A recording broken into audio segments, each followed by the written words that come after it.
Salve galera do Brasil, dos quatro cantos, norte, sul, leste e oeste. Que bom estar com vocês mais uma vez nesse encontro de número 15. Mas antes de qualquer coisa, galera, vamos naquele nosso networking virtual.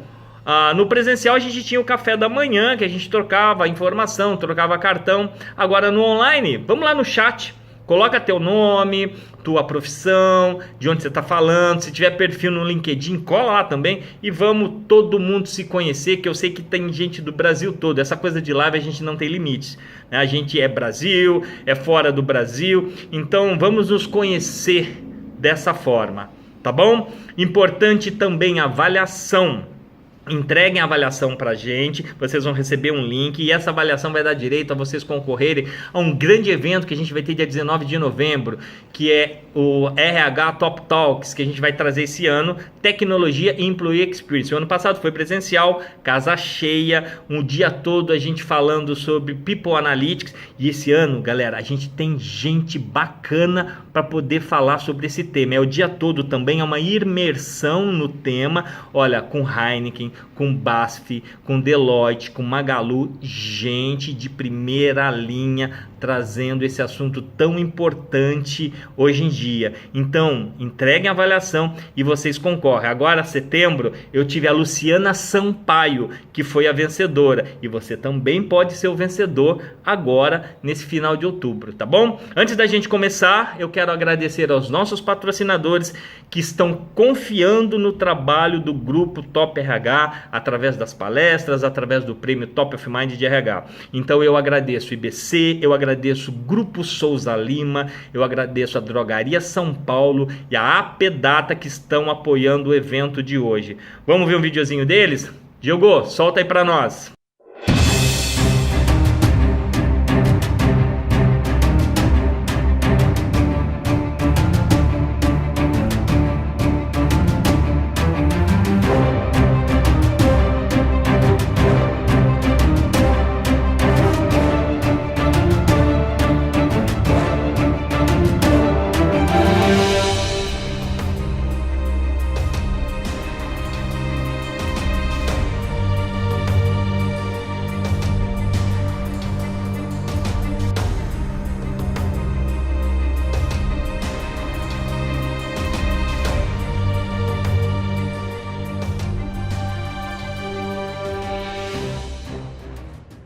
Sou experiente, mas também moderno.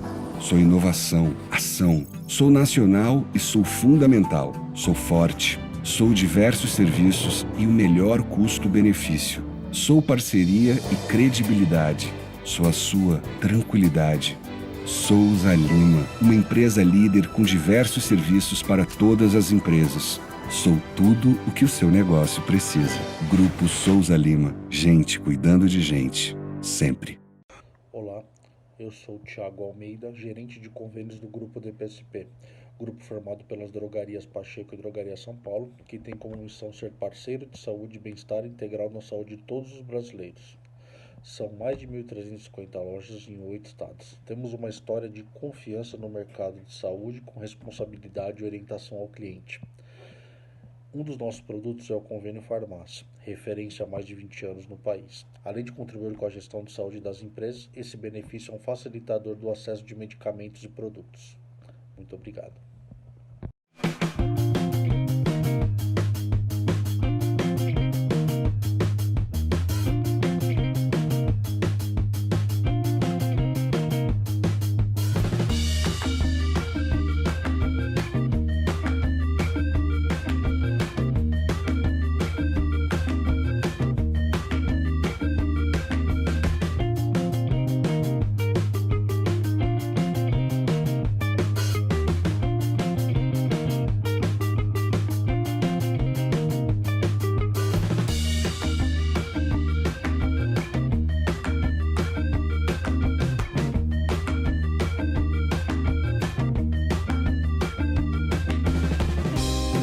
Valeu, obrigado a todos esses patrocinadores do evento de hoje.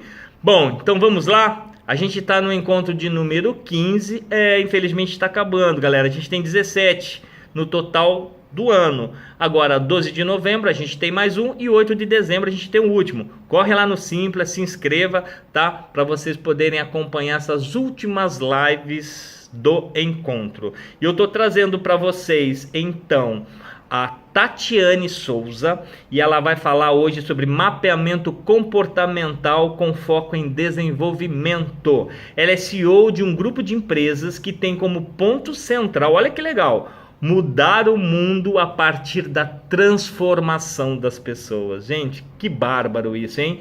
A Gente Mais é o nome da empresa, fundada em 2009. Ela também fundou em 2014, lá em Bauru, a ABRH São Paulo. E ela é membro do Conselho Deliberativo da ABRH São Paulo, gestão 2017-2019. Lembrando, eu estou sendo gravado, a Tati, a palestra dela também foi gravada, mas nós dois estaremos online no chat agora. Então aproveitem, galera. Surgiu dúvida, já escreve lá que a Tati vai responder imediatamente para vocês. Combinado? Então vamos lá. Boa palestra para vocês. Até mais. Olá, Delvi. Olá, pessoal. Eu quero, na verdade, agradecer demais o convite de vocês. É uma honra poder estar aqui compartilhando conhecimento para essa plateia muito massa. Eu tenho certeza que vai ser uma tarde, um dia, uma noite, vai saber quando que vocês vão estar assistindo isso, né? Vai ser um momento muito especial para todos nós. Bom, como o Delvio disse, meu nome é Tati Souza, eu atuo na empresa Gente Mais Consultoria e Treinamento, uma empresa focada em desenvolvimento humano, e nós trabalhamos, né, para que a gente consiga aplicar de uma forma mais eficiente a gestão de pessoas dentro de empresas, dentro de instituições, dentro de ambientes que necessitam de gente. Como o Delvi disse, né, sou autora de 2 livros, sou head trainer, sou especialista comportamental, inclusive essa minha especialidade é que está me dando a condição de estar falando com vocês hoje sobre mapeamento comportamental para RH, mas não apenas com a finalidade de recrutamento e seleção. A gente tem uma hashtag que nós usamos aqui, hashtag Eu Faço Valer a Pena, é algo que a gente utiliza muito nas nossas redes sociais, como filosofia de vida também. E se vocês quiserem, gostarem da palestra, quiserem continuar aí o bate-papo comigo, fica o convite para a gente poder continuar a subir aí no Instagram, Instagram Palestrante Tati Souza. Bom, salvo aqui, já, né, estamos apresentados, vamos direto ao nosso ponto. Vamos falar a respeito, vamos começar o nosso tema falando a respeito de motivação. Se eu tivesse agora, neste momento, ao vivo com vocês, a cores, e a gente estivesse conversando, o que vocês me responderiam que é motivação? Geralmente as pessoas falam, Tati, motivação é quando as pessoas se sentem bem. Tati, motivação é quando nós acreditamos, estamos entusiasmados, quando a gente acredita numa causa. Enfim, várias são as respostas quando a gente fala de motivação. A mais comum, é claro, que a motivação é o motivo para a gente fazer algo, é o motivo para a ação. A própria palavra já traz isso para a gente. Mas eu vou convidar vocês a olhar a motivação, pelo menos neste momento, por um aspecto um pouquinho diferente. Quando a gente pensa em motivação, a gente pensa numa pessoa com uma carinha felizinha, como essa figurinha aqui do slide, ou uma carinha meio tristinha, meio xoxinha. Geralmente a gente vai pensar numa pessoa com uma carinha feliz, entusiasmada, otimista, falando aos 4 ventos o quanto ela está feliz. Motivação não tem a ver com felicidade. Motivação tem a ver com foco. Às vezes nós estamos tristes, decepcionados, às vezes a gente está emburrecido e ainda assim a gente está motivado. A motivação tem a ver, então, nós temos um motivo para executar algo e se manter focado naquilo. Então, para a gente poder já começar um pouquinho a quebrar o gelo, vocês começarem a tirar alguns preconceitos aí de dentro da cabecinha de vocês. abrindo a possibilidade de pensar em coisas novas, vê se esse cenário aqui faz sentido para você, ó. Fazer muitas coisas, trabalhar muito, fazendo o que você não gosta, com gente que você não gostaria de estar, para conquistar coisas que não é você que deseja. Eu acredito que se você está aqui agora ouvindo esse material, assistindo esse conteúdo, que você tenha motivos para estar fazendo isso. Senão você estaria tomando uma cerveja, estaria na praia, estaria fazendo qualquer coisa, menos estudando. Então, quase sempre, esse cenário, para pessoas como você, não faz sentido nenhum. Só que se eu mudasse a pergunta e dissesse assim, então, você conhece pessoas que vivem esta vida aqui sem sentido? Que vivem dentro deste cenário? Tenho certeza que vocês estarem me respondendo que existem várias pessoas que vocês conhecem que vivem essa vida sem sentido, que vivem esse cenário. Então, é justamente em cima dessa temática que nós vamos falar sobre comportamento humano. Mas não tem como falar sobre comportamento, sobre mapeamento comportamental, se antes a gente não falar sobre a motivação. O que na sua opinião, faria um colaborador, uma pessoa amiga, alguém da sua família, ou até mesmo você, viver uma vida desse formato, uma vida desse jeito? Necessidade, comodismo, medo de arriscar, às vezes status, também prende a gente numa vida sem sentido. Mas quando a gente pensa nessa vida sem sentido, preso a, de repente, fazer algo que não sou eu que desejo profundamente, com pessoas que eu não gostaria de estar, fazendo algo que eu não quero fazer, o que eu não gosto, imagina qual que vai ser o desempenho desta pessoa. Tá lá na empresa, né? Então, Tati, vamos entender quais são pessoas motivadas, desmotivadas, tem um cenário intermediário que eu vou apresentar para vocês daqui a pouco. Qual seria o desempenho desta pessoa aí que vive dentro desse cenário? O desempenho dela é um desempenho abaixo da média, ou seja, serão profissionais que vocês vão ter na empresa que gerenciar a motivação dele. Por quê? Porque a desmotivação dele vai culminar num desempenho ruim. Pessoa fazendo o que não gosta, com gente que não gosta, para conquistar coisa que não é ele que precisa. Ele está fazendo por outras necessidades. E agora, a gente na cadeira de RH, neste momento, olhamos um para o outro e fazemos exatamente o quê? Bom, calma. Estou trazendo provocações, mas eu quero trazer para vocês, junto com as provocações, soluções também. Nessa hora, a gente precisa olhar para metas, objetivos. Trouxe um estudo aqui que foi realizado em Harvard de 79 a 89. Esse estudo diz que foi feita uma pesquisa entre os estudantes de Harvard dentro deste período e conseguiram apurar que apenas 3% desses estudantes tinham metas claras, definidas, escritas. 3% dos estudantes de Harvard.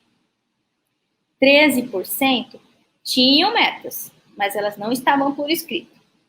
84% não tinha uma meta específica. Tinha vários desejos, tinha várias intenções, mas não tinha transformado isso em meta ainda. 84% de estudantes de Harvard.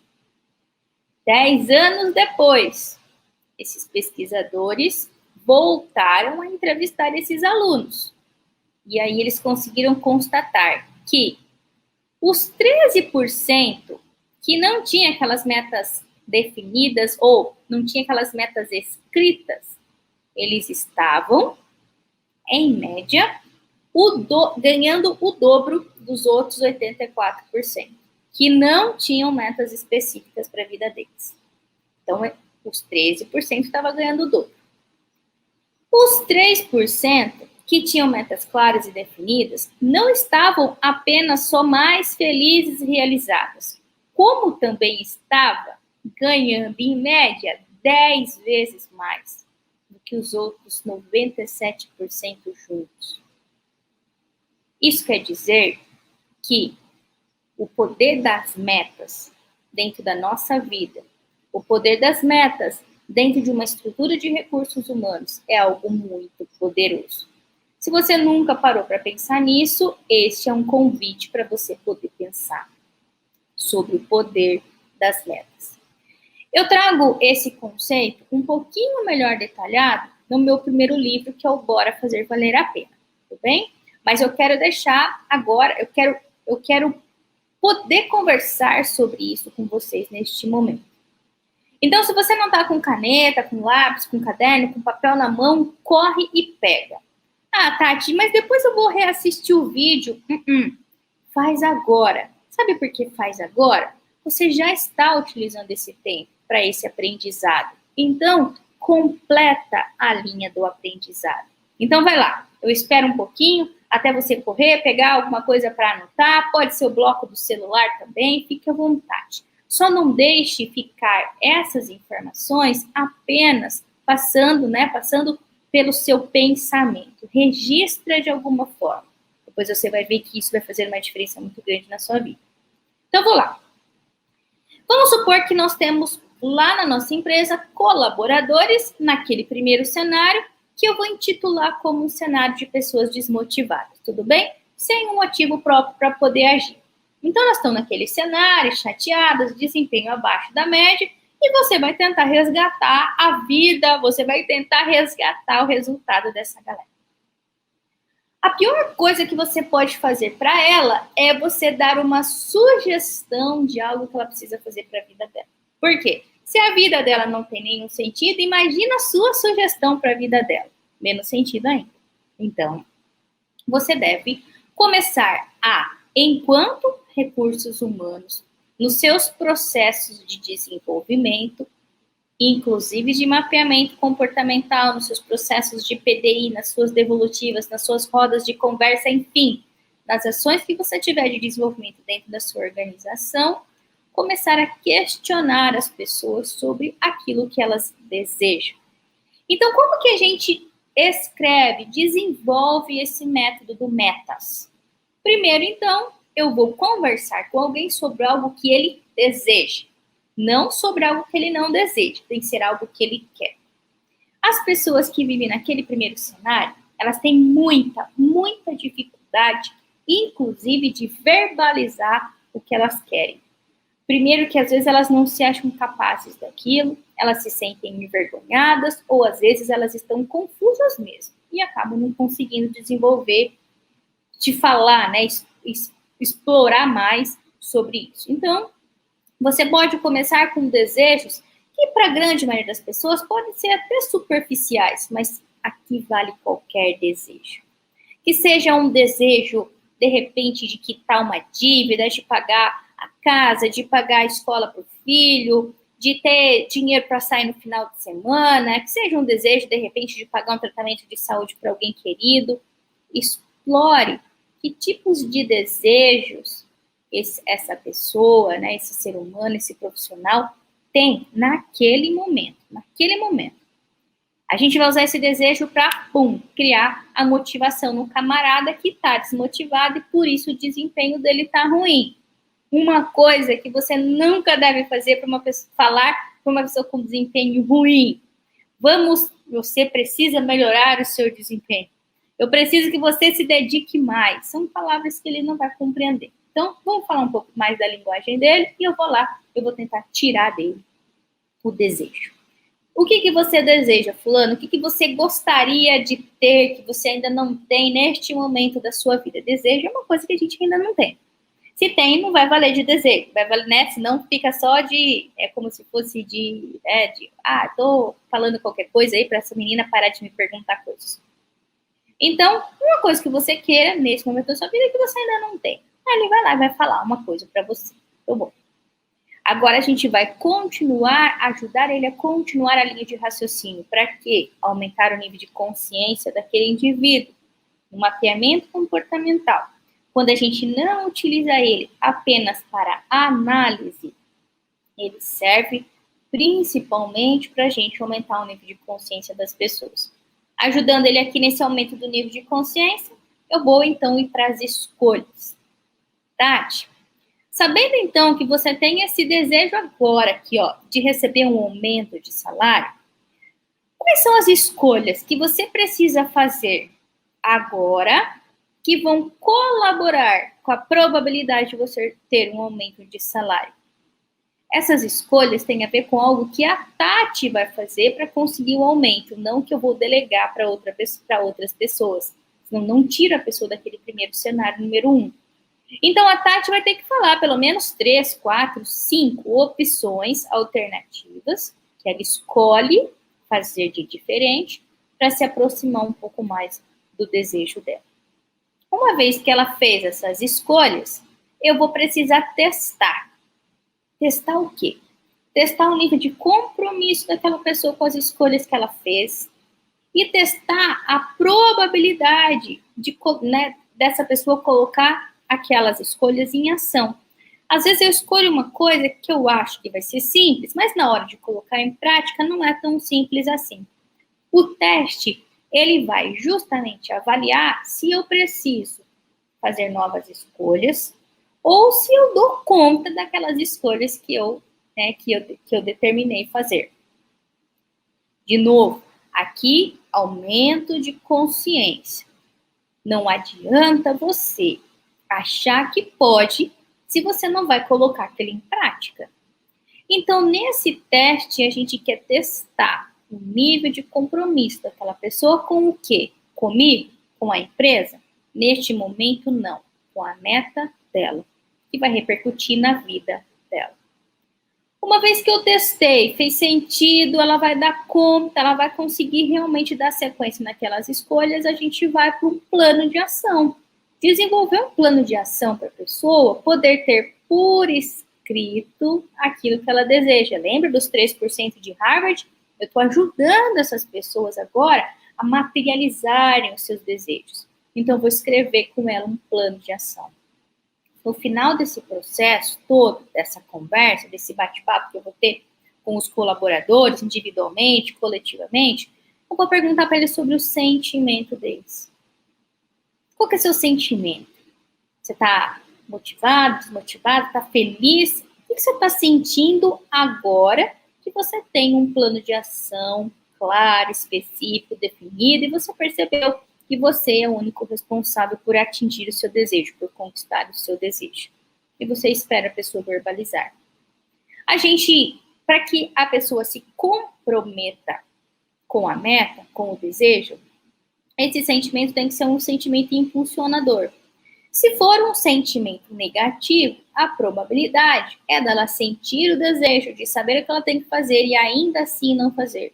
E essa é a pior sensação que a gente pode oferecer para um ser humano. Ele saber o que ele tem que fazer e mesmo assim ele não conseguir fazer. O sentimento tem essa finalidade. Então eu quis trazer essa ferramenta para você como uma forma de te ajudar nesse processo de identificar o nível motivacional da sua equipe. Mas, Tati, a gente vai falar hoje de mapeamento comportamental ou de motivação? Mapeamento comportamental. Mas não existe mapeamento comportamental se eu não entendo o que vem antes do comportamento. E antes do comportamento vem a motivação, vem o sentimento. Dando certo, eu vou trazer a pessoa para esse cenário aqui. Vê comigo se agora faz mais sentido. Trabalhar muitas horas, fazendo o que não gosta, com gente que não gosta. Não é porque você determinou uma meta que o seu mundo todo vai mudar. Continua todo mundo igual. Mas agora, você sabe o que você quer. E você trabalha para conquistar aquilo que você deseja. Esse cenário geralmente faz um pouco mais de sentido na vida de muitas pessoas. Talvez a grande maioria delas. Nem sempre a gente consegue fazer só o que gosta, com gente que gosta. Mas você fazer aquilo porque sua escolha é fundamental. Para quê, Tati? Fundamental para quê? Para o seu desempenho. Minimamente poder ser dentro da média. E quando a gente fala do desempenho dentro da média no Brasil, a gente está falando de um grande desempenho, porque os brasileiros têm a tendência de não serem tão competitivos profissionalmente, ou seja, às vezes, nas pesquisas que são feitas aí, a gente acaba ficando, infelizmente, em baixas colocações, quanto um país mais desenvolvido e tudo mais, porque temos aí, né, um pouco do preconceito de sermos meio preguiçosinhos. Então, quando a gente encontra um profissional dentro da média, a gente acredita que ele é um grande profissional. De novo, lembra do cenário que o dentro da média vive. Ele não está onde ele quer, nem com as pessoas que ele quer, mas ele sabe o que ele deseja. Ou seja, esse profissional, na sua organização, vai ser um profissional de passagem. Vai entrar e vai sair da empresa. Onde você não pode correr o risco, enquanto RH, esse profissional, ele faz tudo o que ele tem que fazer. Da forma que tem que ser. Faz as horas extras, chega no tempo, ajuda, colabora, dá ideias, ele faz tudo o que tem que fazer dentro dos protocolos, mas ele não tem intenção de permanecer na empresa porque ele não gosta do que ele faz daquelas pessoas. Às vezes, a gente, enquanto RH, enquanto líder, faz o que para poder reter esse profissional que está desempenhando, né, o seu papel dentro da média, o seu resultado, tendo o seu resultado dentro da média? Promove ele. Promove ele a quê, geralmente, na empresa? Geralmente a líder. Esse profissional mediano não é um profissional, não é o melhor profissional para assumir uma cadeira de liderança. Geralmente, eles, se você fizer a oferta, eles assumem a cadeira, porque mais rapidamente ele vai conseguir atingir o desejo dele, mas não necessariamente ele vai se manter dentro daquela organização. E aí você pode colocar toda uma equipe a perder. Então, cuidado. Mas, de novo, não é hora de entrar em pânico. É hora de você analisar. Tudo bem, Tati? Então, se eu tenho pessoas agora, neste segundo cenário, que eu, Tati, chamo de um cenário de desalinhamento, ou seja, eu tenho uma expectativa, mas ainda não vivo ela. Né? Então, eu sei o que eu quero, mas ainda não vivo daquilo que eu quero. Então, nesse cenário de desalinhamento, o que a gente faz? Neste cenário, nós ajudamos as pessoas a manterem o foco e a direção. Quando eu digo nós, profissionais de recursos humanos, nós, líderes, nós que temos responsabilidade por outras pessoas. Manter a direção, manter o foco, neste momento, vai ser algo muito importante, para a gente não fazer com que essa pessoa volte para o cenário anterior, ou seja, o cenário de desmotivação e, de novo, de baixa performance. Tati, como que a gente mantém pessoas com foco e com direção? Através do feedback. Através do feedback, a gente consegue fazer com que as pessoas se mantenham no foco e se mantenham bem direcionadas. Quando você mapeia comportamento, não somente para avaliar pessoas, mas também para conduzi-las para um resultado, o mapeamento comportamental vai te ajudar muito, muito mesmo, na identificação dessas pessoas desalinhadas e também na construção desse plano de ação para podê-las manter no foco. E então, eu tenho um terceiro cenário para poder apresentar para vocês. Enfim, trabalhar muitas horas. Esse trabalhar muitas horas é uma coisa da Tati, tá bom? Então, se você não fizer sentido para vocês, desconsidere o trabalhar muitas horas. Mas aqui, trabalhar muitas horas fazendo o que gosta, com gente que você gosta de estar, para conquistar coisas que você deseja. E esse cenário? É um cenário mais motivador? É um cenário onde você se vê de verdade mais engajado, querendo realmente fazer a coisa acontecer? Geralmente é assim que funciona. Nesse cenário, gosto de chamar de pessoas motivadas. São pessoas que têm motivos para fazer algo e que estão na vibe daquilo, estão gostando daquilo lá. Qual o desempenho de uma pessoa motivada, na sua opinião? Desempenho de uma pessoa motivada, geralmente, acima da média. Tati, como entendo se a minha equipe está motivada ou desmotivada? Meu camarada, RH, olha para o desempenho da equipe. Se é um desempenho de baixa performance, estão desmotivados. Se é um desempenho mediano, estão desalinhados, está fazendo o que tem que fazer, mas também não vai fazer além daquilo. Se é um desempenho acima da média, aquelas pessoas estão motivadas. Agora, a pergunta que eu tenho para fazer para você, enquanto RH, que geralmente acaba sendo o ouvido da organização, é: será que nós temos que incentivar as pessoas a fazerem o que gostam? Ou será que nós devemos incentivar as pessoas a quererem e escolherem gostar do que fazem? Existe uma prática muito grande, né, uma cultura onde as pessoas estão vivendo mundos fantasiosos, onde elas querem fazer somente aquilo que elas gostam. E às vezes deixam de fazer aquilo que é necessário fazer. Eu sei que a empresa, ela não tem necessariamente a função de educar as pessoas, mas ela tem a função de entregar um serviço com qualidade. E para entregar um serviço com qualidade, ela precisa de pessoas, inevitavelmente.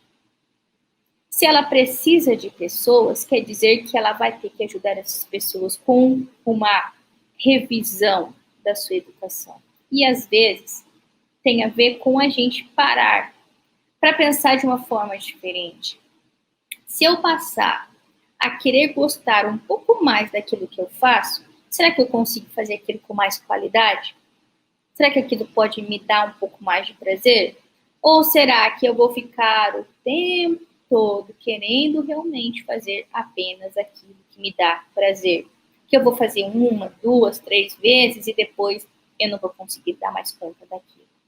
RH, na sua nova missão, principalmente agora, nesse momento super diverso que nós estamos vivendo, é contribuir com o aumento de consciência das pessoas. Questioná-las por porquê elas fazem determinadas coisas é importante para você entender a linha de pensamento dele. E entendendo a linha de pensamento dele, você vai conseguir utilizar o mapeamento comportamental para a finalidade que você quiser. Aqui, ainda pensando em escolher fazer aquilo que gosta, escolher gostar daquilo que faz, me perdoe, tem essa frase do Jeff, que eu gosto demais. As pessoas, elas não são felizes porque são bem-sucedidas, ou seja, porque elas fazem o que gostam. Elas são bem-sucedidas porque são felizes. Elas escolhem primeiro fazer o que tem que fazer e depois elas atingem o resultado com aquilo. Pensando nesse processo, pensando, né, nessa frase, vou questionar vocês de novo. Por que as empresas existem? Na sua opinião, por que existe uma empresa? Então, vamos lá. Você pode falar N coisas. Geralmente o que vem, Tati, para dar lucro, para atender uma necessidade. Uma empresa existe porque alguém precisa. Uma empresa tem uma prestação de serviço social para fazer. Uma empresa tem o seu propósito. Enfim, vem um monte de respostas do porquê existe empresa. Eu quero tentar te provocar um pouquinho mais. Você sair do trivial, sair daquilo que todo mundo faz e de verdade pensar: por que eu trabalho todos os dias? Por que eu me esforço tanto para ter uma carreira bem-sucedida? Se não, para poder realizar os meus sonhos. Não tem um motivo maior do que de existência de uma empresa que não para realizar os sonhos das pessoas que fazem parte daquele negócio. E quando eu falo pessoas, eu estou falando do diretor da empresa, do CEO da empresa, eu estou falando de todos os colaboradores, eu estou falando dos clientes, dos fornecedores, estou falando da sociedade, estou falando do governo, eu estou falando de todos os stakeholders. Todas as pessoas que de alguma forma precisam daquele negócio para realizarem os seus sonhos. Sonhos quais? Sonhos da vida.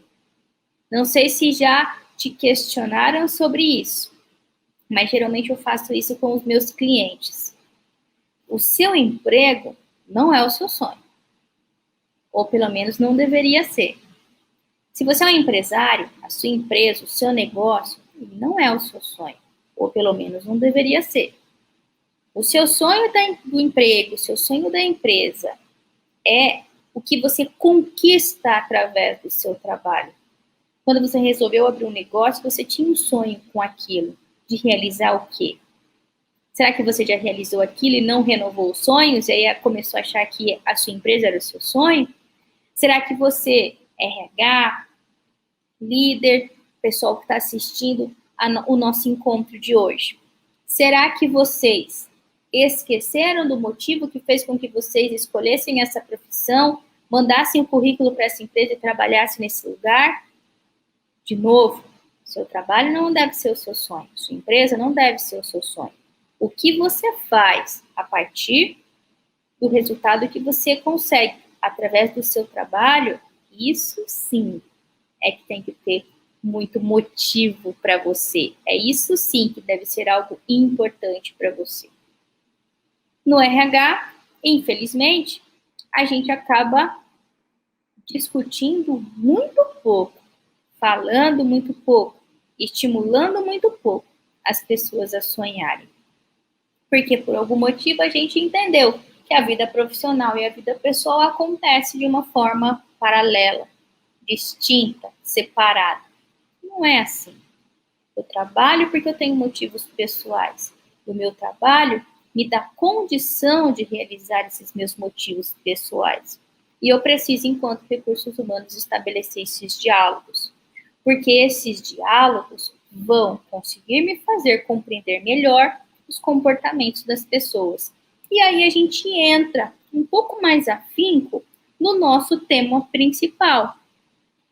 Vou partir por um breve histórico para vocês para entender um pouco sobre essa coisa de mapeamento comportamental, tudo bem?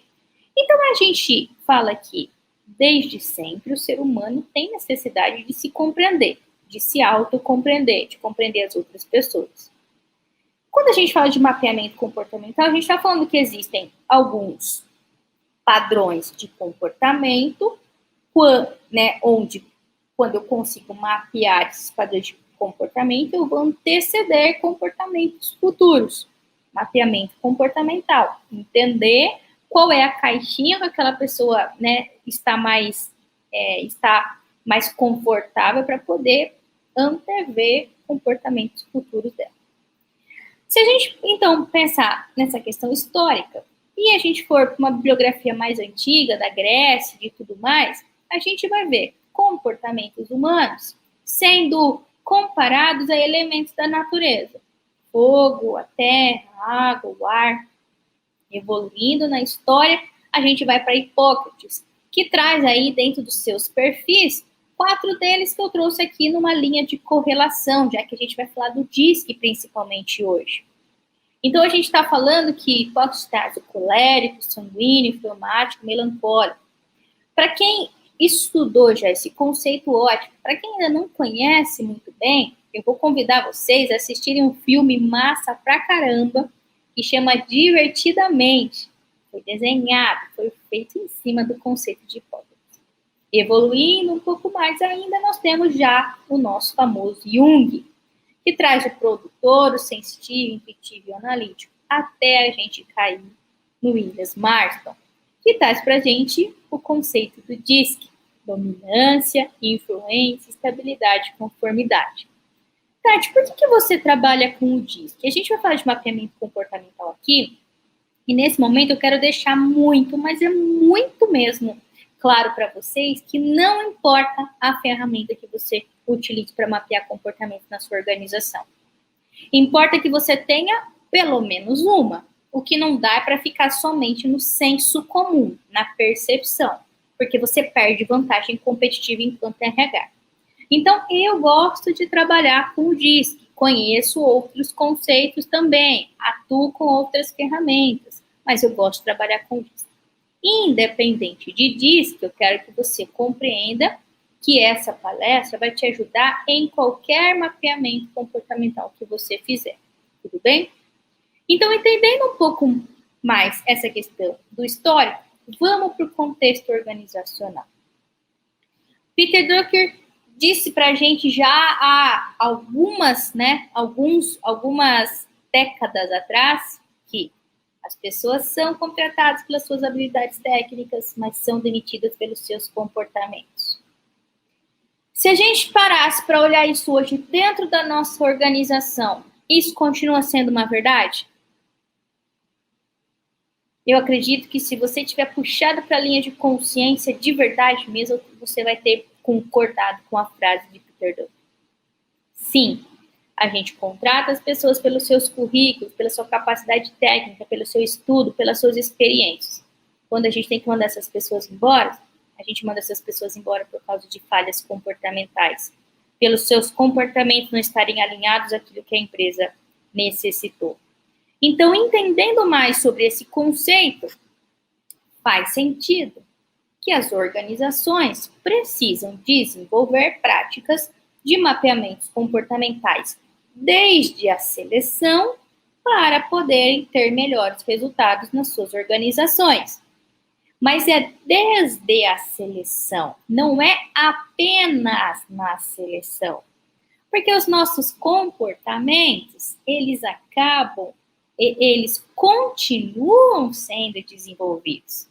Não é você contratar uma pessoa com comportamento X, que dentro da empresa, ela vai continuar com aquele comportamento. Sabe por quê?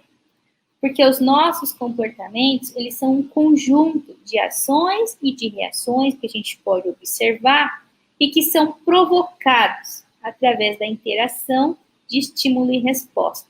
Ai, Tati, ficou muito difícil essa coisa aí. Melhora pra gente, melhora. Você só faz determinada coisa porque você é estimulado a fazer aquilo. Você come porque você sente fome. Você fica bravo porque alguém te irritou. Você fica decepcionado porque, você fica chateado porque alguém te decepcionou, te frustrou. Sempre os nossos comportamentos, eles acontecem depois de uma interação, de um estímulo, que pode ser interno ou externo. O tempo todo, nós estamos reagindo a estímulos. Os comportamentos que a gente tem não são comportamentos que a gente escolhe ter. São comportamentos que a gente tem desenvolvido num conjuntinho de habilidades por causa do meu perfil, em que quando acontece um estímulo, ele desponta. Então não adianta RH, líder, pai, mãe, quem estiver assistindo essa palestra hoje, pensar que você vai mudar o comportamento de alguém sem antes mudar o estímulo. O que está fazendo esse comportamento realmente ser colocado, ser levado à tona, ser colocado em prática. De novo, os nossos estímulos podem ser externos, podem ser internos. Vamos entender um pouco cada um deles. Quando eu falo de estímulo externo, eu estou falando principalmente de ambiente. E aqui eu trouxe para vocês como se consolidam, como se formam os comportamentos coletivos. Todo comportamento coletivo de várias pessoas simultaneamente começa através de uma cultura. Tati, como assim? Todo lugar que você frequenta, que seja a sua casa, sua família, a casa da sua namorada, sua esposa, que seja a empresa, a igreja que você vai, o centro comunitário que você ajuda, não importa o lugar. Todo lugar que você frequenta tem uma cultura. Ela pode não ser aquela cultura, aquele quadro de missão, dos valores lindos, maravilhosos, mas naquele lugar sempre existe um jeitão de se fazer determinadas coisas. Um jeitão de beber água, um jeitão de entrar, um jeitão de sair, um jeitão de falar, um jeitão de acontecer as coisas. Todo lugar que a gente frequenta. A esse jeitão eu chamo de cultura. A cultura, que é o jeitão que a gente tem de se comportar em determinados ambientes, a cultura, ela emana os nossos comportamentos, ou seja, ela estimula os nossos comportamentos. Tipo assim, se você vai num lugar onde as pessoas falam baixo e você costuma falar alto, qual é o primeiro comportamento que você adapta neste lugar? A fala, a tonalidade da fala, você vai passar a falar mais baixo também. Por quê? Porque você está sendo estimulado através das pessoas daquele lugar a falar mais baixo. Então, a cultura estimula, emana os nossos comportamentos. E com essa cultura emanando, estimulando comportamentos, às vezes novos comportamentos, esses comportamentos transformam a minha forma de agir. Às vezes eu achava que era melhor falar alto porque as pessoas me ouviam. E quando eu percebi que falando mais baixo, de uma forma mais calma, as pessoas me compreendiam melhor ainda, eu posso, com uma mudança de comportamento, transformar uma atitude minha, não voltar a querer falar nunca mais alto. Mas pode ser também que eu não concordo nada com aquele lugar e quando eu saio daquele lugar eu volto a falar alto da mesma forma. Agora, a mudança da atitude depende se eu quero me parecer com aquelas pessoas ou se eu não quero me parecer com aquelas pessoas. Aí a gente entraria numa discussão sobre referências, mas a gente não vai entrar nisso agora. Quero que você entenda só como esses comportamentos coletivos são definidos. Tudo bem. Essas atitudes que a gente vai tendo perante um lugar, uma cultura, são reforçadas através dos valores daquele lugar. Tati, o que é reforçado? Bom, se você está num lugar onde as pessoas gritam umas com as outras, para que essas pessoas, para que as pessoas reajam e cumpram uma atividade, se é comum isso acontecer, não adianta a empresa falar que ela é contra aquilo, se de alguma forma ela valoriza aquilo. Tati, o que é valorizar? Às vezes, o simples fato de não punir é valorizar.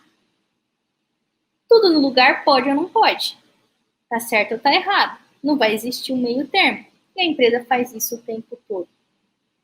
Essas atitudes que são reforçadas através dos valores vão lá e consolidam mais forte ainda a cultura. E aí a gente entende que cultura passa a ser um perfil comportamental coletivo, um comportamento coletivo que é muito forte e que é, então, o primeiro estímulo que eu trago para vocês refletirem, que é o estímulo externo de comportamento, de ação e de reação. Tati, e o outro estímulo que é, aí a gente está falando de estímulo individual, dentro de mim. Como que o nosso comportamento, enquanto pessoas, são desenvolvidos? E quando eu falo enquanto pessoas, eu perco o amigo, mas não perco a piada. Eu gosto de falar que RH também é gente, tá? RH também é pessoa, RH também tem comportamento bom e ruim, certo? Ou a ser corrigido. Às vezes a gente fica nessa coisa de mapear o comportamento, analisar o comportamento das pessoas, e esquece que nós também somos uma pessoa. Então, falando sobre o comportamento individual, como que ele é desenvolvido? Como que os nossos, o que aconteceu para que hoje a Tati tivesse esse conjunto de comportamentos? Primeiro, todas as experiências que a Tati viveu influenciaram diretamente na forma com que a Tati se comporta hoje. As experiências desde muito cedo. Depois das experiências, também tem um conjuntinho lá que veio carimbadinho no DNA da Tati, que tem a ver com herança hereditária. Então, herança genética, comprovado cientificamente, também acaba influenciando em alguns comportamentos que eu tenho nos meus dias atuais. Em terceira mão, a educação. E essa educação, não vou falar que é acadêmica, em estudos e tudo mais. Essa educação, estou falando de educação de valores. Os valores, a educação que eu recebi também influenciaram totalmente, grandemente, a pessoa que eu me tornei hoje, independente disso está certo ou não. Então, experiências, herança genética e educação. Quando a gente fala de mapeamento comportamental, nós estamos falando que não vou mapear tendências comportamentais onde existe uma probabilidade da pessoa continuar se comportando daquela forma. Mas não existe uma certeza dela continuar se comportando daquela forma. Por quê? Porque existe esse ponto de interrogação. Que se eu estivesse falando com vocês ao vivo, eu ia fazer com que vocês tentassem adivinhar o que é esse ponto de interrogação. Tati, o que seria o quarto elemento que influencia diretamente nos nossos comportamentos. Eu gosto de olhar esse quarto elemento como as metas. O poder das metas de novo. Seus objetivos, seus ideais, seus desejos podem fazer com que seus comportamentos sejam alterados. Mas você precisa ter convicção daquilo, porque a tendência, ou seja, a forma com que eu faço as coisas e o tanto de tempo que eu já faço daquele jeito, acaba me estimulando a querer continuar sempre daquela mesma forma. Então, por que é difícil mudar um comportamento? Porque eu tenho que mudar toda uma programação neural, mental, para adquirir novos hábitos. O nosso cérebro, infelizmente, não foi programado para ficar o tempo todo raciocinando o que fazer. Então, ele foi programado para que a gente possa viver por instinto, para economizar energia. Por isso que a gente acaba realmente, né, repetindo grande parte dos nossos comportamentos desde muito tempo. De novo, não é um problema seu, não é um problema meu, não é um problema do meu colega, do meu marido, do meu filho, é um problema do ser humano. Bem programadinha, a mente dele bem programadinha para isso. Então é um problema de todos nós. Ok, falamos sobre comportamentos coletivos, falamos sobre comportamentos individuais. Agora eu vou trazer um pouquinho do DISC para vocês, para a gente depois poder falar sobre outros tipos de mapeamento, ou como eu utilizo de outras formas, mapeamento comportamental dentro das minhas práticas de recursos humanos. Então, aqui nós temos 4 padrões básicos de comportamento: comunicadores, planejadores, executores e analistas. Comunicadores, o I do DISC, o influente. Planejadores, o S do DISC, o STAR. Analista, o conforme do DISC, o C do DISC. O executor, o dominante do DISC. Então, vamos lá. Dados os nomes, as figurinhas, vou falar do conjunto de comportamentos que eles têm. Já fazendo alerta para vocês, todos nós temos um pouquinho de cada um desses elementinhos aqui, desses perfis. Mas um deles é o nosso preponderante, um deles é o nosso perfil principal. Vale a pena você investir autoconhecimento para poder trazer à consciência o seu perfil principal, comportamental. Porque a partir dele, a partir desse comportamento, é que você vai conseguir combinar outros estilos sem infringir a sua identidade. É legal a gente poder saber isso, tudo bem? Mas vamos lá. Quem são os executores? Os executores são autoconfiantes, são dominantes, gostam de desafios, são competitivos, são corajosos. O executor tem um poder de persuasão muito grande, uma força muito grande. Quando faz as coisas muito forte. Tem um eu muito forte dentro dele. Ele trabalha para o eu, para poder abastecer as necessidades do eu. Às vezes os outros desse perfis olham para ele e falam assim: que egoísta você, não? Que individualista você, não? Mas o executor não entende o que é isso. Por quê? Para ele isso é uma questão de sobrevivência. E para ele isso faz muito sentido. Então aqui não dá para a gente falar que perfil é melhor que o outro, mas entender que ele processa a informação daquela forma. E não adianta a minha opinião. Ele não vai mudar a forma dele processar a informação por causa da minha opinião. De novo, conexões neurais. Está programado na cabecinha dele. Então, é importante a gente respeitar. E se você é um executor, é importante você entender que dá para amenizar. Que dá para você tirar, às vezes, um pouco o pé do acelerador. Por isso que é tão bacana a gente poder falar sobre comportamento, sobre mapeamento comportamental na organização. De um lado, eu peço respeito das pessoas, porque ele não faz aquilo porque ele quer. De outro lado, eu peço consciência da pessoa para que ela possa se esforçar para poder diminuir a intensidade daquele perfil dela, se isso estiver atrapalhando ela e as outras pessoas em volta, entende? Dá para a gente sempre trabalhar com essas duas formas. Executores. Segundo perfil, comunicadores. E esses carinhas aqui, Tati? Bom, esses são persuasivos, são comunicativos, são entusiasmados, são otimistas, se relacionam com muita facilidade, falam pra caramba, sempre estão em movimento. O comunicador tem a força dele concentrada no nosso. Tudo que ele faz, ele tenta fazer de forma coletiva. Ele não gosta de fazer coisas sozinho, isolado. Ele gosta de ser reconhecido, ele gosta de sentir que ele é a última bolachinha do pacote. Ele gosta de fazer com que as outras pessoas também se sintam a última bolachinha do pacote, desde que não concorra com ele.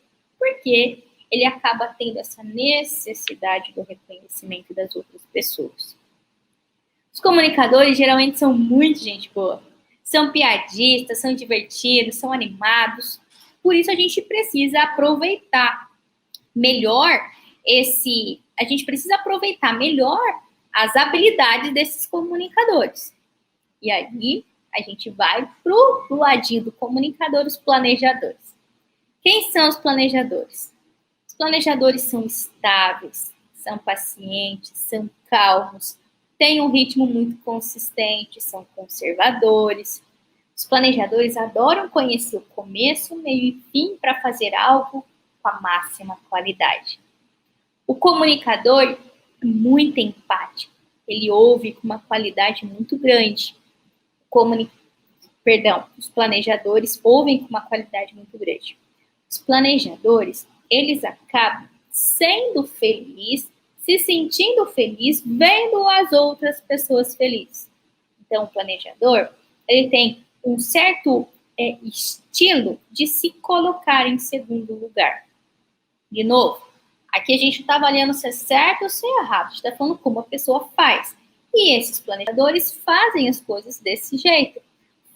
Toma as coisas, né, as decisões pensando no outro, no impacto que vai ter do outro, com o outro. São pessoas extremamente relacionais, mas são mais comedidas, acabam sendo, né, menos impactantes do que os comunicadores mais falantes, mais entusiasmados. O planejador já é mais moderado, mas extremamente relacional também. E aí nós temos o último perfil, que são dos analistas. Quem são esses camaradinhas? Quem são os analistas? Os analistas são pessoas precisas, atentas aos detalhes, diligentes, autodisciplinadas. São pessoas extremamente inteligentes, uma capacidade cognitiva altíssima, conseguem compreender coisas complexas, conseguem inventar coisas inimagináveis, mas tem um jeitão de fazer as coisas, que é um jeitão meio isolado, meio sozinho. São pessoas que gostam de ficar mais na deles, geralmente são mais tímidos, são mais calados, são mais reservados, não ficam falando para todo mundo sobre os seus sentimentos, sobre a sua vida, sobre isso, sobre aquilo. São pessoas muito mais realistas, lógicas, reservadas. De novo, tem uma capacidade cognitiva, de inteligência cognitiva muito grande, mas conseguem utilizar melhor essa capacidade quando estão mais sozinhos, concentrados, isolados. É assim que ele funciona. E aqui, a gente não está falando quem funciona melhor ou quem funciona pior. Só que a gente está falando que essas pessoas existem, estão aqui, somos eu, você, somos nós. Cada um de nós temos um pouquinho dos quatro, mas chamar a consciência sobre qual é o seu preponderante é muito importante. Sabe por quê? Porque no relacionamento com as pessoas, principalmente, esse tipo de bicho pega. Por exemplo, comunicadores e executores, como se relacionam? Se relacionam como irmãos. Como que é relacionamento de irmão? Irmão de sangue. Arranca rabo, briga, ama, odeia o tempo todo, né? Comunicador e executor é igualzinho. Conflitam pra caramba, brigam pra caramba. No final, tudo dá certo. Mas tem uma intensa, né? Tem um relacionamento intenso. Outro par de irmãos, planejador e analista. Mesma coisa. Conflito pra caramba, brigam pra caramba, com intensidade diferente do comunicador e executor, mas ainda assim tem as suas diferenças lá. Mas no final, conseguem se ajeitar. No final, dão um jeito. Depois dos irmãos, na linha de relacionamento, eu vou chamar o relacionamento dos primos. Tati, o que é relacionamento de primos? Como que é primo na infância? Geralmente, Na infância, é legal você ir para casa do primo, do tio, da tia, porque é uma coisa diferente, você faz coisas que geralmente você não faz. Geralmente o relacionamento é melhor do que com o irmão, porque também não é todo dia, todo tempo. Então, a gente tem aqui nos perfis comportamentais os relacionamentos de primos também. Quem são os primos? Comunicador e planejador. Um par de primos. Se relacionam muito bem. Eu gosto de chamar de tampinha da panela. Vão conflitar muito pouco, porque eles se entendem, se compreendem. Mesmo tendo comportamentos totalmente distintos, diferentes, a essência emocional deles é muito parecido. Então, esses caras se relacionam muito bem, produzem muito bem, com pouco gasto de energia.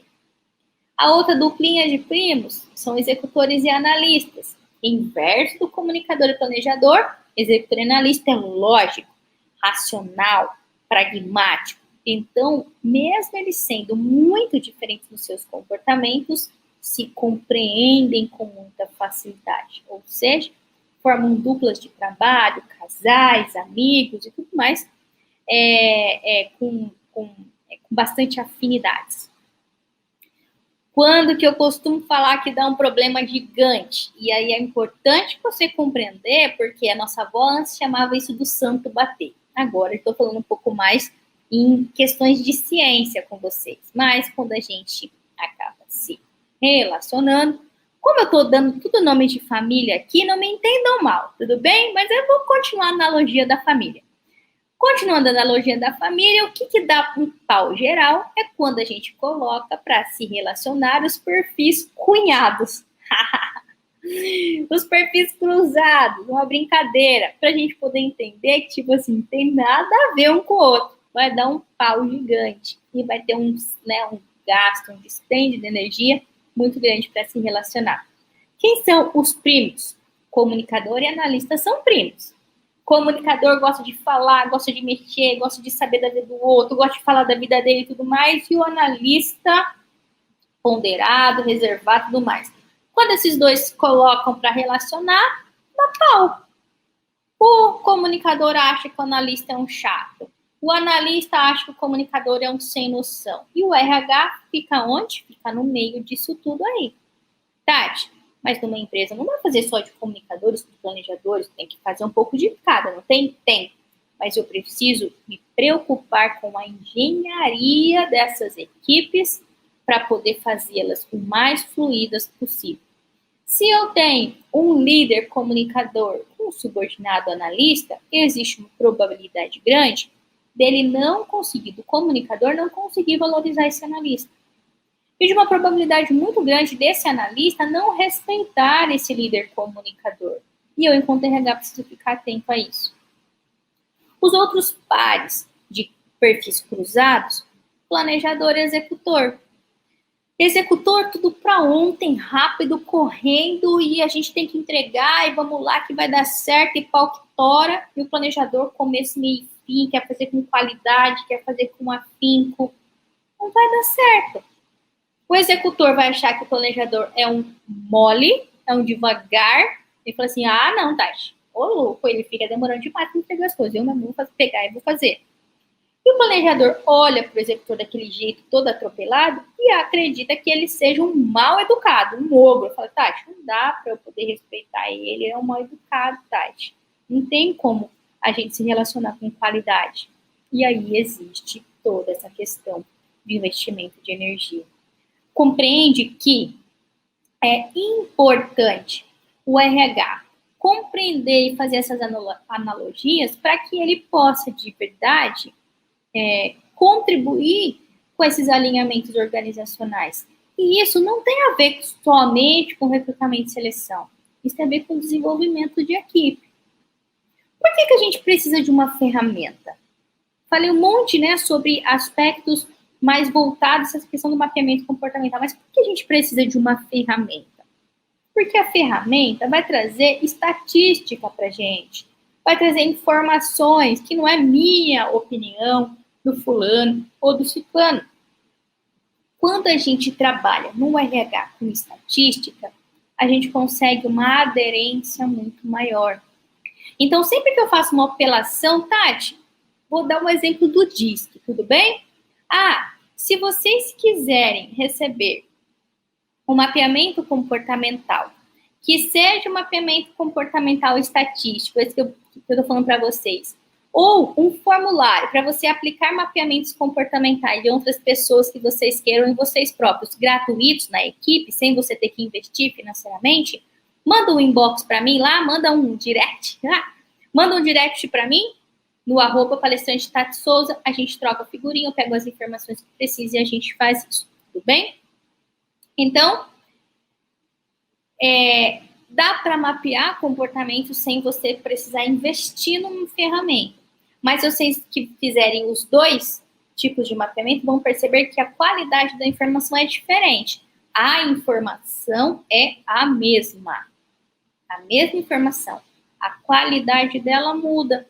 Então, trabalhar os seus líderes, gestores, com estatística, com ferramentas específicas, aumenta o nível de credibilidade do seu trabalho. Eu gosto muito de trabalhar com essa parte estatística. Odeio fazer gráfico, montar planilha e tudo mais, mas eu entendo que eu preciso disso para performar a minha atividade, o meu trabalho. Então, eu aprendi a gostar disso. Quando eu vejo uma planilha toda montada de mapeamento comportamental, que faz o cruzamento da informação com aquilo que eu precisava ter, com o que eu tenho, e isso me oferece possibilidade de desenvolvimento de pessoas, de contratação de treinamento e tudo mais, isso para mim é tudo. Então, ter a ferramenta é importante porque você vai trazer mais qualidade para a informação, mas não é a única forma de se fazer isso. Você pode começar a mapear comportamento com testes gratuitos, com conceituação, com entrevista por competência, da forma que você achar necessário, e quando você estiver preparado, faz a aquisição de uma ferramenta. Ou, se você já tem condição para isso, usa melhor a ferramenta que você já tem. Não precisa investir dinheiro tudo de novo. Usa melhor a ferramenta que você já tem. Então, o que você pode conhecer a partir do uso de uma ferramenta para você poder explorar dentro do seu RH? Você consegue conhecer o mapa comportamental das pessoas e as tendências de comportamento delas. Então, o comportamento já não é mais uma surpresa. Você já sabe que aquela pessoa vai fazer isso se acontecer aquilo. A cada estímulo, você consegue anteceder um comportamento. Isso é mapa comportamental. Com uma ferramenta, você consegue entender como essas pessoas constroem as suas regras de conduta, o que motiva, o que não motiva, como que essas equipes funcionam.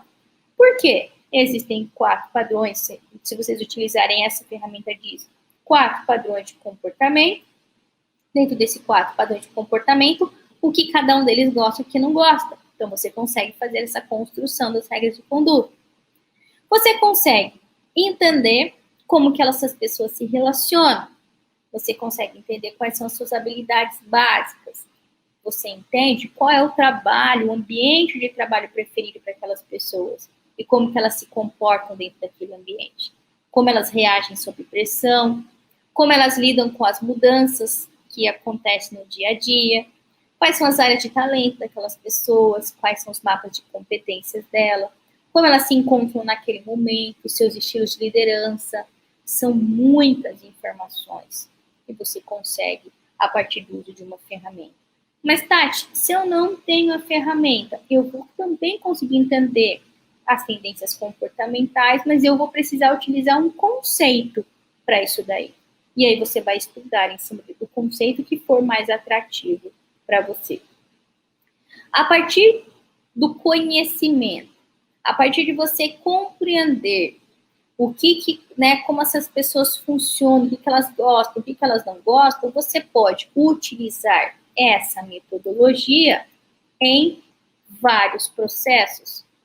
Você pode utilizar para recrutamento e seleção, mas lembra, não é só para isso. Você pode usar para gestão por competências, você pode utilizar para gestão de conflitos, para práticas clínicas, para T&D, para coach, para engenharia de equipes, ou seja, você consegue utilizar as mesmas informações, o mesmo investimento, o mesmo conceito para muitos subsistemas de recursos humanos dentro da sua organização.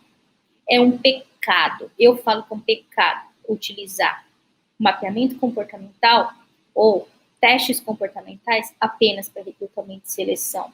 Porque depois essa pessoa continua se desenvolvendo, mas ela se desenvolve sem acompanhamento. Então, seja, o RH acaba não tendo nem influência e nem controle sobre as coisas que estão acontecendo dentro da organização. Para você poder aplicar esse conceito de mapeamento comportamental como eixo central nas suas ações de RH, é importante você definir, primeiro, quais são os perfis comportamentais dessas pessoas. Segundo, analisar o contexto atual que elas vivem. Será que as influências de comportamento estão sendo individuais ou estão sendo coletivas? Será que ela está fazendo aquilo porque ela é daquele jeito ou porque o meio está estimulando ela que seja daquele jeito? Você também consegue utilizar sobre o eixo de aplicação para você poder fazer definições de perfis de liderança. Dentro de uma empresa, uma liderança X combina, dentro de outra não combina, de acordo com a cultura. Então, você consegue atuar com essa aplicação também. Você consegue compreender e ter base para você trabalhar áreas de talento. E, por fim, você consegue ter base, compreensão e base para você trabalhar mapas de competência. Não necessariamente precisa de uma avaliação de competências para você poder aplicar um conceito de competência. Você pode desenvolver isso, por exemplo, com uma ferramenta de assessment.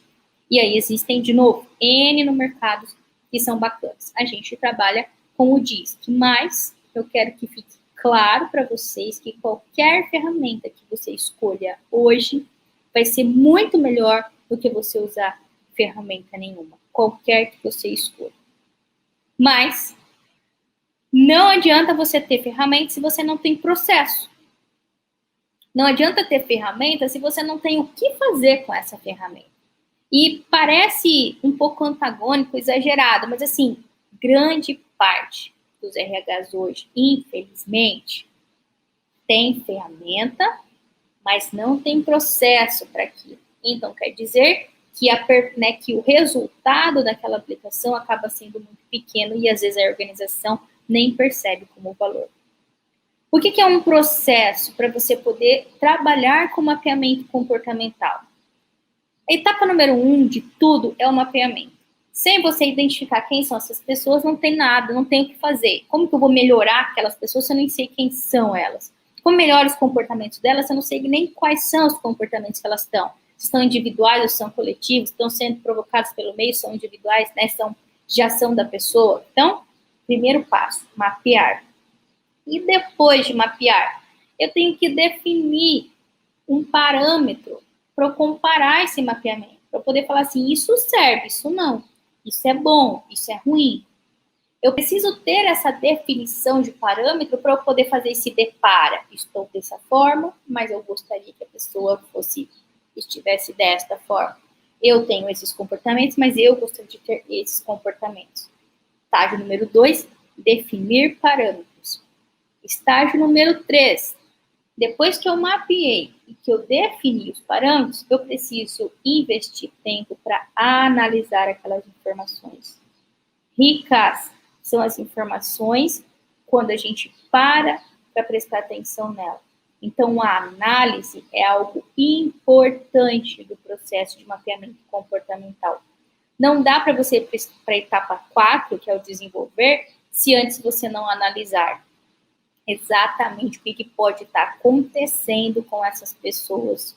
Como eu vou definir novos critérios de performance, novas mudanças de comportamento se eu não analisei e não compreendi. Não é analisar, olhar para a informação, é compreender essa informação. Feito isso, vou para o estágio 4, desenvolver.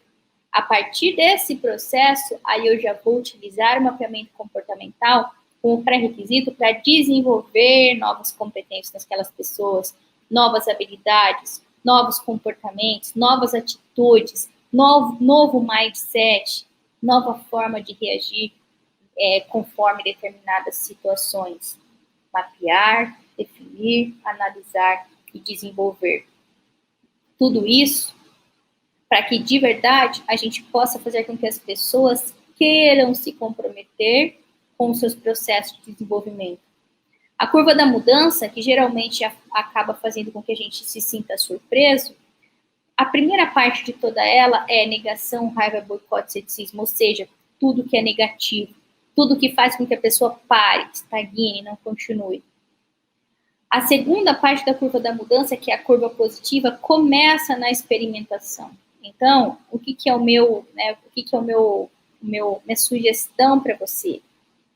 Aproveita esse seu workshop, esse tempo que você está investindo em se qualificar e aplica esse conhecimento no seu dia a dia. Experimenta para você ver se de repente muda alguma coisa na sua realidade. Se mudar, você vai se sentir mais otimista e mais comprometido com essa mudança e você vai continuar fazendo.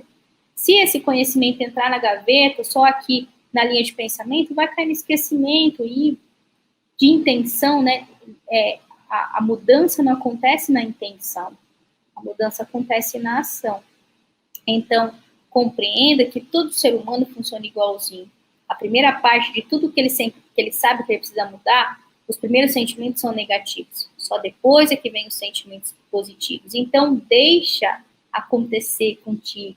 Se você ainda não utiliza nenhum tipo de ferramenta, nunca precisa, meu chefe não liga, a minha empresa nem investe, faça por você.